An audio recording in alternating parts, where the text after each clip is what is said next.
Hello and welcome to the More to Life podcast. I am your host, Elle Mace, and today we're joined by the lovely Nicola Charlotte. Hi, Nicola. Hello, how are you? Good, thank you. So, Nicola is a business and mindset coach. So, that's your title. I'm going to let you just do a quick intro about who you are, like what you do, anything else exciting that you want to tell us. Yes, thank you so much. And I always think with those questions, I'm like, what's some fun fact that I can like throw Yeah, out there that isn't just like my job title? yeah. So I guess on that basis, I'll say I am a massive travel fanatic. I'm a big advocate of like freedom-based lifestyle and building a business that enables you to have that freedom that you desire on whatever level that looks like, whether it's working from the beach in Bali, whether it's working at home in London, but having the freedom to go for that spontaneous Pilates or yoga class in the middle of the day, or simply the freedom to be able to say no to things that actually don't light you up. So that's part of me. I am currently planning for my wedding, which is happening in Ooh. Mallorca in September. And Oh. yeah, big into fitness, always have been. I just done my first triathlon.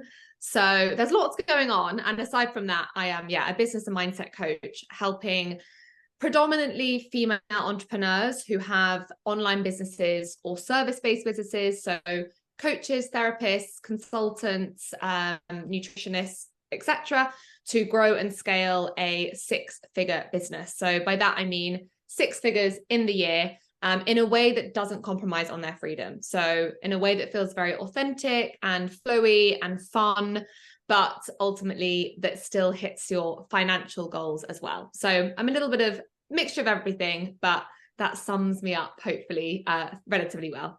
Yeah, no, that's perfect. So, what is it with triathlons at the moment? Because I feel like it's like the new thing to do, isn't it? Like my sister's just done one, my friend's doing one on the weekend. Like everyone I speak to seems to be like doing triathlons. I think for me, it was like I hadn't done a sort of like a physical challenge for a while. And I'm Yeah, very sporty, I'm very into my fitness, but I have no interest in doing a marathon. I just think the idea of doing 4 months of training of purely running is just so unappealing. So because it's like those three different sports, it just makes it more interesting and fun. And yeah, just something a bit different. So I would highly recommend. I've definitely got the bug and already want to do another one. really. Yeah, I've never done one. I would love to because, like you say, I would like the element of doing the different types of training. But I feel like you're gonna have to give some hours to some of it, aren't you? And like Yeah. my children, the age they are, Yeah. it'll be hard. But one day, Yes, definitely. for the bucket list. Yeah, absolutely. And your wedding, that is so exciting. Yes. Yeah, it is exciting. I feel like Wedman is a thing. There's some Yeah. elements that I'm loving, some elements that are just like a bit tedious, but ultimately it's very exciting and it's all coming along together very well. So fingers crossed, but I am enjoying the process. I'll look out for the photos. If you're like quite an organized person, I think doing a wedding's are you quite organized? Yes. Yeah, I can imagine you are. So I think it's quite fun. If you're just naturally quite like scatty and disorganized, then organizing a wedding is nightmare. Yeah. Yeah, and my partner's very involved as well, which I think does help. I think sometimes it's literally down to the woman, whereas Yeah. Rory, he's like as involved as I am, which is great. Oh, fantastic. Okay, so just run us through then, like how you got to be doing what you are today. So I know a little bit about you. I know you've kind of come from more of a like corporate employed background. So what's been your journey from, oh wow, I wouldn't say necessarily school, but like that kind of like that fundamental time when you're deciding what to do from college and then Mm. whether you went to university or not, and then you're in your working career. Yeah, so I first off would say I definitely never thought I would be doing what I'm doing. And I guess from like a school perspective, I was always kind of middle of the class, never highest performer, but equally, not the bottom, always middle, quite a good student, did my homework, abided by the rules and was always into sport, but never really knew what I wanted to do. Yeah. And I definitely was envious of those people that were like, I know I want to be a doctor or a lawyer, or I want to be a vet. And I just didn't really know. So I went to university and I studied business and Spanish. So for a little background context before that, I actually grew up in Madrid. So lived there for about 6 to 7 years, and we moved there originally because of my dad's job. So I definitely now can identify that experience of living in Spain in a Mediterranean culture, very much outdoor living, kind of family dynamics, and just sort of more of that, I want to say, relaxed lifestyle, I think planted that seed of kind of what my life could look like, even though obviously at the time I didn't know any different. So yeah, at university, I did business and Spanish, partly because I thought that would keep my options quite open. And I loved the idea of using my languages at some point, if possible. And then after university, once again, still had no idea what I wanted to do. I actually worked for about 6 months purely to earn money so that me and Rory, my boyfriend at the time, could then go and do traveling for 4 months as a way of like, why not? We don't know what we want to do, figure things out. Once again, that really helped to plant the seed, I think, for sort of subconsciously of we can do both. Like, we met so many interesting people who had their own business, were working from a laptop, were traveling, who were like significantly older than we were at the time, 5 or so years older, and were just taking a sabbatical or earning money from their laptop. And even then I thought, oh, that's not really a real job, you know, quote unquote, but cool that those people are doing it. And I came back and I ended up working for a luxury travel company. And that was purely from a place of, what do I enjoy doing? I might as well find a job in something that I enjoy, because I just still had no idea. And what was quite funny, or sort of funny ironically, is I went through the whole process of applying for consultancy firms in London, for banks in London, because I thought that was the definition of success. Yeah. I thought, if I want to earn a good amount of money, I need to work for a big 4 or a consultancy firm. You know, it doesn't matter that I'm not interested. And I went through all these assessment centers and I always got pretty far. I never got the job, but thank goodness, because it clearly wasn't meant to be.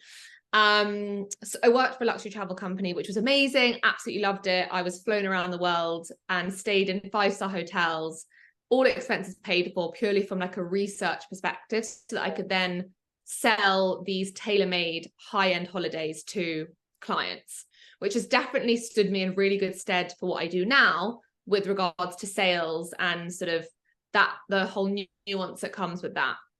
After about 3 years in that job, I realized, okay, I'm not really going anywhere. It's not challenging me. I don't really see a long-term future. Moved into marketing. This is obviously very top line that I'm giving the information, but moved into a marketing agency, pivoted career, like sort of industries, because I saw that as being something that would open me up to more opportunities. It was fine. I worked with incredible brands, sort of global household food brands, and managed their sort of go-to-market campaigns in supermarkets specifically.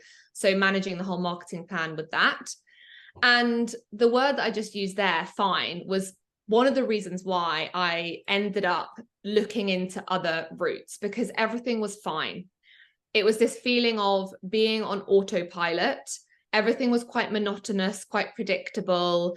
I was working in an office that was below ground floor level, so there was no natural lighting. Yeah. And I just thought, there's got to be more to life than this. Like, I'm not passionate. I'm not helping anyone. There was one day particularly where there was this campaign for a global cereal brand that was going to go live a day late in a big supermarket chain. And it was absolute chaos in my team. What's happened? This is a disaster. And I just thought, I just can't connect with this level of passion that these people are sharing around X cereal brand going live a day late in the supermarket. Yeah. And it really stuck with me, that moment. And so that's when I started looking into other options, specifically around health and well-being. So as I mentioned, I've always been into fitness, but much more from a physical fitness point of view rather than sort of mindset and mental health. So I looked into like nutritional therapy, even like becoming a PT or getting my yoga qualification. And then I came across coaching. Never heard of it before. As soon as I started researching it, I was like, oh, this sounds really aligned. Like, I love the principle of let's look at where you are now and look at ways to help you get to where you want to be. I mean, that's very, very basically kind of what coaching is about. And so I started looking into it. And one of the first things I did was actually just search on Instagram. And I remember searching the hashtag London Life Coach and scrolling through profiles to try and find someone that I could reach out to, purely just to ask a couple of questions. And I came across these two girls, or women, I should say. And I reached out to them and said, this is super random, but I'm just at the very beginning stages of exploring coaching. Like, would you mind just sparing 5 minutes to tell me a little bit about how you got into it? Both of them got back to me. It just so happened that one of them was actually probably about 3 months ahead of me at that point and was doing her qualification, was looking for another person to coach and train for her 30 hours of coaching hours to get her qualification. And she then became my coach, and we've been in touch ever since. She's now a great friend of mine. And it really gave me that insight into what coaching actually entailed from a sort of student point of view, but also what the coach would need to be doing. So I had a coach. I did my fully transformational life coaching accreditation, which is about a 4-month coaching qualification, quite intense, sort of case studies and essays and training. And it was very much from a point of view of, this might be something that I turn to 5 years down the line, because in my mind that this wasn't a real job. You know, I had to stay in a job for a set number of years before I could move on to the next. Otherwise I wouldn't be like seen to be serious. Yeah. It wasn't safe to lead a corporate job. You know, I had to wait until I had X number of experience before I could do something like this. And these are all beliefs that I have, but also like this sort of conditioning from society of what's deemed to be successful and whatnot. So the more I did it, the more I was like, no, this is what I want to do. So I started an Instagram page. I was terrified that any of my friends would see it. Oh yeah. Honestly, the thought of it now is like, oh my God, you know, the thought of one friend discovering that I'd made his Instagram page. And it was just a way of dipping my toe into it. And then lockdown came and I was furloughed from my job for, I think, about 6 to 8 weeks. Yeah. And this was about 3 months in. So I'd already been building up the idea, but training and learning about coaching. So I really see it as this incredible sort of serendipitous timing of, I just was a little bit ahead of the curve in a way. Yeah. And so it meant that when I was furloughed, I could treat my coaching business or side hustle at the time as a full-time job. Yeah. And it was really the biggest luxury in that sense of time, because I had essentially 2 months of paid time where I built my website, I created content, I did Instagram lives, I joined a 4-week program. And it just really accelerated my growth, I think, from that point that there's literally nothing else to do. I've already started this. And then, sort of long story short from here, I'll just fast forward a little bit, but I basically continued to build my business alongside my job. I then went back into my job. I was taken off furlough. And then about 3 months after that, I was like, no, this is what I want to do. Quit my job.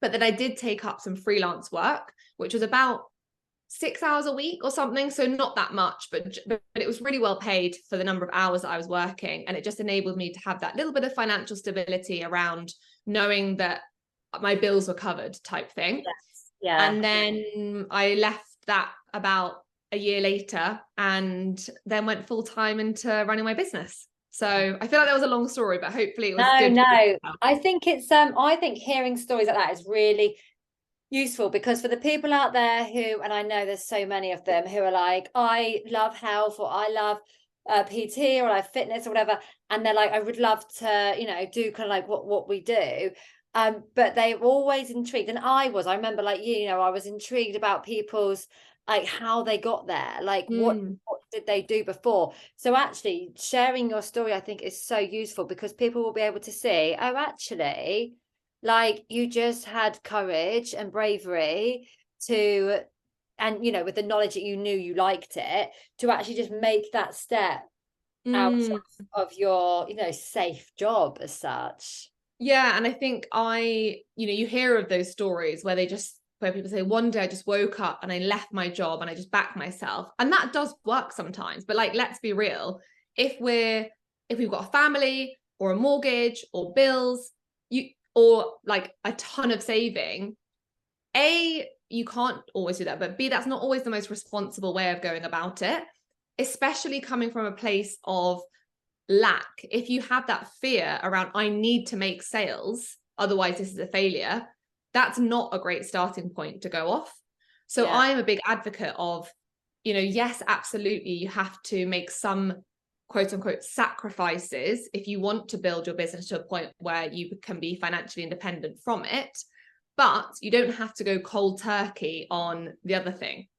And so I definitely took the approach of, well, I'll do some freelance work, which was, by the way, way better paid than my full-time job, even though I was working about a fifth of the hours, and then built it up on the side. But it wasn't scary. I remember having the conversation with my parents, like, have you heard of this thing called coaching? And, I kind of played it down a little bit because I was still quite nervous about it. But ultimately, I could really see myself doing it longer term. And that's what like fueled me to kind of keep persevering and keep committing to it. Yeah.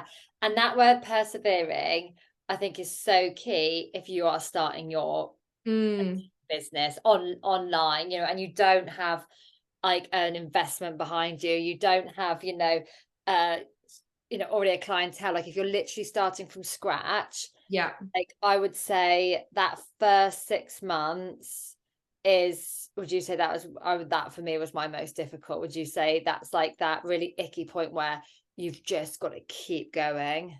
And from my own experience, like I had no idea what I was doing, which I think in a way was a blessing in disguise, that sort of naivety around, I'll make it work, it'll be fine. But totally, I mean, as soon as you start getting a couple of clients, you build up testimonials, which in itself is the most powerful form of marketing, in my opinion.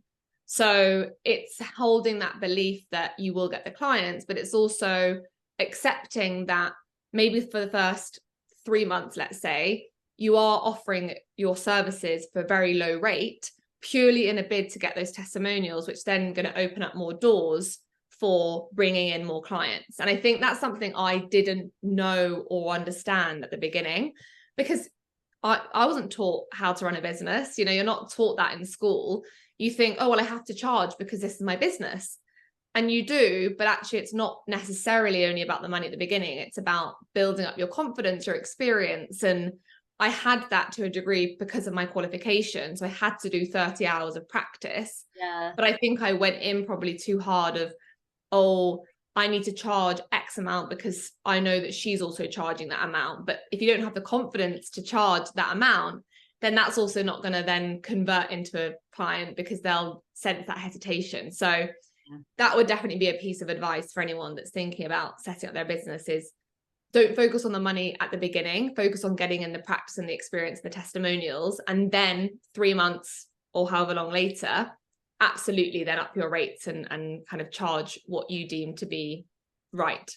Yeah, and actually that is only fair because to the client, because it doesn't really matter what qualification you've done, how long your qualification has been. My personal opinion is you become such a better coach in practice, in that kind of, going along, learning, having lots of different types of clients, different behaviors and personalities and challenges. And I think, it's okay to take that cut at the start, because then that when you do charge more, the stress is off because you'll get results because you've kind of faced most challenges, exactly. Yeah, exactly. So yeah, perseverance was definitely a big thing. And self-belief.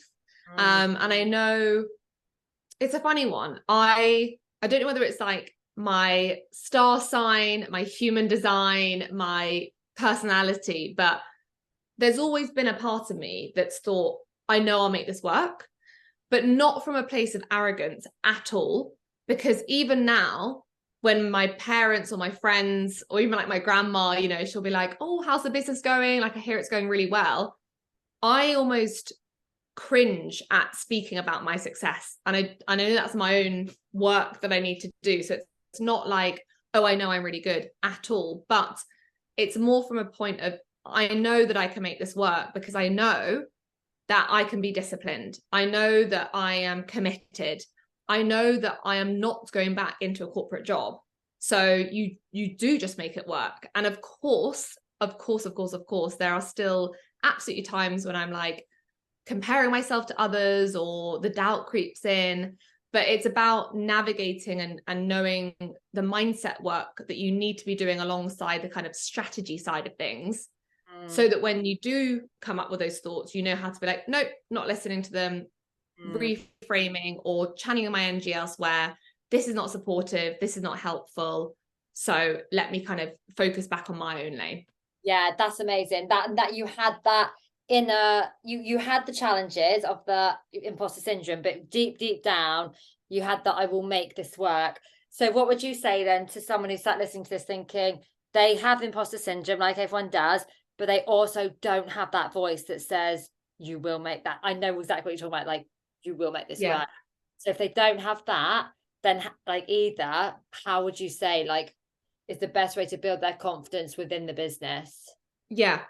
So there's, well, lots of ways. The first thing that comes to mind, and I think this is kind of relevant on all cases, is to be really, really clear on what your definition of success is. Because when we're present on Instagram or TikTok or LinkedIn or whatever, we're constantly consuming other people's version of success, whether it's 10K months, whether it's a second holiday home in Bali, whether it's only working 4-hour weeks, you know, that's not your definition of success. But it can be very easy to then think, oh God, I'm not doing that. Am I not successful? Or you get distracted and then you start trying to aim for that. So one thing is having your definition of success, because then you know on a week-to-week basis, on a day-to-day basis, what do I need to be focusing on? What action do I need to be taking that's going to get me closer to my definition of success? That's part of it. The second part is we have to be our biggest cheerleader, because we can't rely on anyone else to do that for us. Everyone else has got their own lives, their own problems, their own goals. And if we don't fundamentally believe in what we're offering, how can we expect someone else to invest in us? Because, you know, if we don't back our offer, our product, our program, our course or whatever, 100%, then we can't expect people to be investing potentially thousands of pounds into it. So I was actually having this conversation with a client last week, I think it was. I was like, you need to fall in love with this program first before you start selling it. Like, understand the value, understand the potential transformation that this has for everyone that's going to get involved in it. Really get clear on why this is so incredible, because it was an incredible program. She's a business coach. And then when it comes to you showing up online and talking about it and selling it, it's like, oh, well, I know this is worth it. Like, I know how valuable this is. So I think sometimes it's like getting clear on that first, and then knowing that ultimately you've created something that has the potential to like change someone's life, whether it's a fitness program, a business program, a mindset program, or even like a diet plan for someone.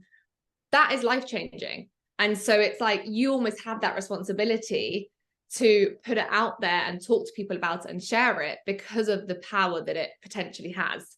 Yeah, that's it. Would you buy your own product? Yeah.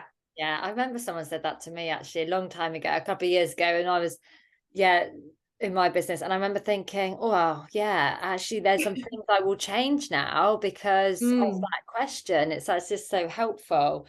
And that's the same with like a price point thing as well. I think it's so easy to go, oh, well, I should price it at this because that's what most people tend to be pricing 4-week courses at.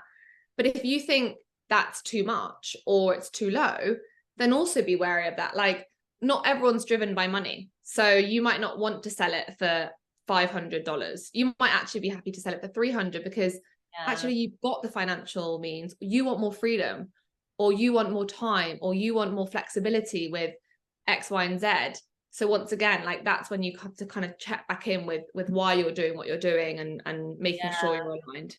And I think the coaching industry has got a bit carried away with pricing. Again, personal opinion. But I know over the last year I've been quite blown away. by some of the prices I've heard out there, and I've just thought, morally, I don't know. I don't know. Yeah, yeah, I So, know. I know what you're talking about. yeah. Okay, so just we've got a few minutes left. I just wanted to go back and touch on a part that I think is going to be really crucial for people who are like building the confidence to do whatever they want to do in their business.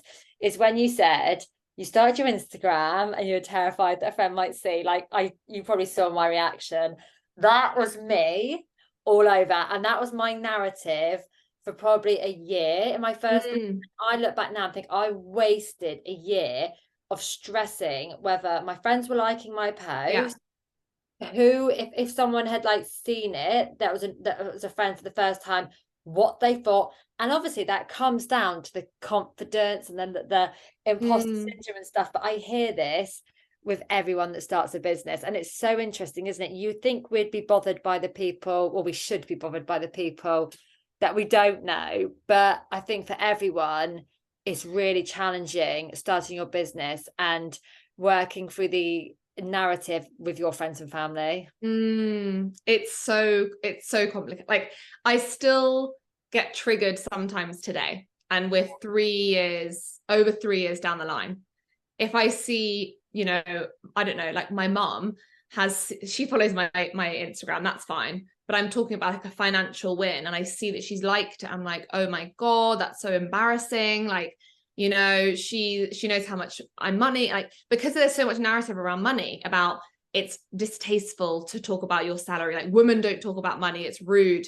That is not true. That is a narrative that we have been conditioned to believe, and is an outdated belief. But actually, if we think about it, men in the city or women in the city, if they want to talk about their salary, that's not, you wouldn't talk about it over lunch necessarily, but it's not like it's a sort of weird thing to do. I think it's just in maybe the online business space, which is still fairly new in the grand scheme of things, and women actively talking about it on social media, that comes with another layer of complexity. But to get back to what you were saying, it's like I had that realization. It was when I was working with a coach actually at the time, and I'd had my Instagram up and running, but I hadn't posted on LinkedIn.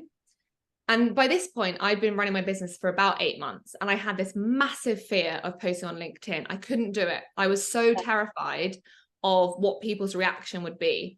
And she said to me something along the lines of, you are sabotaging your success by not posting, because you are literally closing off opportunities for people who are out there waiting and wanting to work with you. Yeah. And what I did is I drafted the post. I was like, right, I'm committing to this date. So it was a Thursday, and I was meeting my friend for a walk in the park at 3. I was like, I'm going to post it at 2:55, and then I'm going to leave the house, and I'm not going to look at my phone, and I'm just going to get on with it. Yeah. What happened? So much support, so much praise, admiration, excitement. And it was like a massive release. And it's just like, what was I worried about? And it was ultimately the fear of judgment, people thinking, who is she to be a business coach? Who is she to be, a mindset coach? Oh, I didn't realize, it was all that narrative in your head. But it comes back to, ultimately, I wanted to create success in my business. And what I needed to do to create that success was to be visible on social media. So was I going to get in my own way of that success any longer? I was like, no, I'm not going to do that. Yeah. And I think the more you do it, the easier it gets. But it's not to say that it's now totally gone. I mean, I don't mind now if other people see, but there's still sometimes I'm like, oh, she's seen my story, like, awkward. But like, why? I don't know why it's awkward, but it's more the fact that it's just like, I think because so many, well, all of my friends, for example, apart from 1 or 2, work in the corporate world. I don't have like any friends from sort of school, really, apart from 1 or 2 who had their own business. Yeah. And so the way that we use Instagram for business versus how they use Instagram socially is very, very different. Yeah. And so I think I get caught up in that. Are they judging me for what I'm sharing on Instagram? But I'm sharing it because on my own journey, when I saw other coaches or mentors or professionals in the space talking about their journey, sharing their wins, sharing their struggles, that was so inspiring to me. And I thought, that's amazing. And that gave me motivation to be like, one day I'm going to be doing that.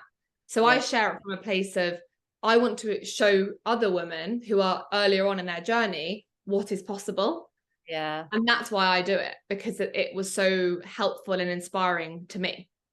Yeah, definitely. And like, your business is out there for anyone to see how you are in your work environment. So, how you are on your Instagram, your work Instagram, people can see that, and they, we think they might criticize or whatever. But actually, if we had a camera following our friends around when they were in work, maybe it's not posted on Instagram, but watching their behaviors and their conversations, they were, if they found out that we were watching them, following them around with a camera, they'd have massive complexes. So unfortunately, ours is out there for everyone to see. But if I was to follow my friend working in her business or whatever, she would be like, oh God, they're watching me do this, and they're watching me do that. It's no different, but ours is just out there.